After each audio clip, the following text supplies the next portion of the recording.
చిన్నప్పుడు చెప్తా ఉండేవాళ్ళు నాకు, రాత్రుల పూట మొక్కల దగ్గరికి వెళ్ళి కొయ్యొద్దని, మొక్కలు నిద్రపోతాయని. ఒక పిడివాదం ఉంటుంది మనకి, మొక్కలు ఎలా నిద్రపోతాయి, అవి గురక పెడతాయా, పిచ్చి ఒక ఏమంటుందని మనకి ఒక మొండివాదం వస్తుంది మనందరికీ. అది సైంటిఫిక్గా మనకి జగదీష్ చంద్రబోస్ గారు చెప్పే వరకు మొక్కలకు కూడా ప్రాణం ఉంటుంది, అవి కూడా కోస్తే బాధపడతాయి, అవి కూడా విలవిల్లాడతాయి అని జగదీష్ చంద్రబోస్ గారు చెప్పే వరకు, ల్యాబ్స్లో ప్రూవ్ చేసే వరకు అది మిగతా వాళ్ళకి ఆనందం. మన పెద్దలు చెప్పే మాట ఒకసారి దానికి సైంటిఫిక్గా వాళ్ళు చెప్పలేకపోవచ్చు, కానీ సైంటిఫిక్ బేసిసే ఉంటుంది. శాస్త్రీయంగా దాన్ని అది వెంటనే చెప్పలేకపోవచ్చు. అందుకని పెద్దలు చెప్పే కొన్ని మాటలు మనం వినాలి. చిన్నప్పుడు నాకు కూడా చాలా వితండవాదం ఉండేది. మొక్కల్ని ఇలా ముట్టుకోకు రాత్రుల పూట అంటే, ఎందుకు ముట్టుకోకూడదు? ఈ వితండవాదంతో చాలా జీవితాన్ని నాశనం చేసుకుంటాము. మళ్ళీ మనం పెరిగి పెద్ద జ్ఞానం తెచ్చుకొని ఈ నేర్చుకునేవారు చాలా టైం వేస్ట్ అయిపోతుంది. ఎవరికేం జరగదు, మనకే నష్టం అంతా మనకే. ముఖ్యంగా మీకు మన తల్లిదండ్రులు ఎవరైనా సరే మనకి చదువులు చదివించవచ్చు, డబ్బులు ఇవ్వచ్చు, కానీ మన అందరం ఆధారపడేది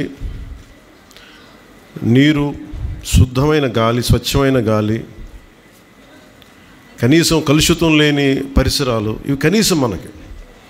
మీరు ఊహించుకోండి, మీరు అందరూ ప్రపంచవ్యాప్త పెద్దవాళ్ళు అయిపోవచ్చు, గొప్పవాళ్ళు అయిపోవచ్చు, కానీ మీరు ఎన్ని గొప్ప కార్యాలు సాధించాలనుకున్నా కానీ ప్రకృతి మటుకు సరిగ్గా లేకపోతే మనం ఏం చేయలేం. సో పర్యావరణం అనేది చాలా కీలకం.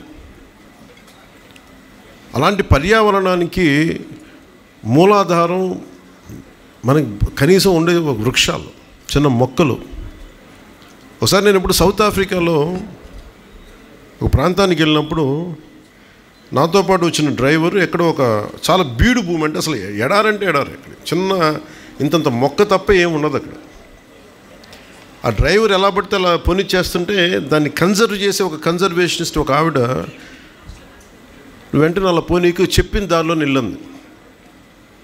ఈ దారిలో కూడా కొన్ని మొక్కలు ఉన్నాయంటే, ఏ మొక్కలు వేనంటే అన్నాడు, మాకు ఈ ఆఫ్రికా దేశంలో బతికే మొక్క అదే, దాన్ని మేము కాపాడుకోవాలి, ఇష్టపడితే అలా వెళ్ళక మేము అనుకున్నాం, ఇంత దారిలో నిల్లాలి అంటే అంత ఓపిక ఉంటుంది వాళ్ళకి, అంత బాధ్యత ఉంటుంది.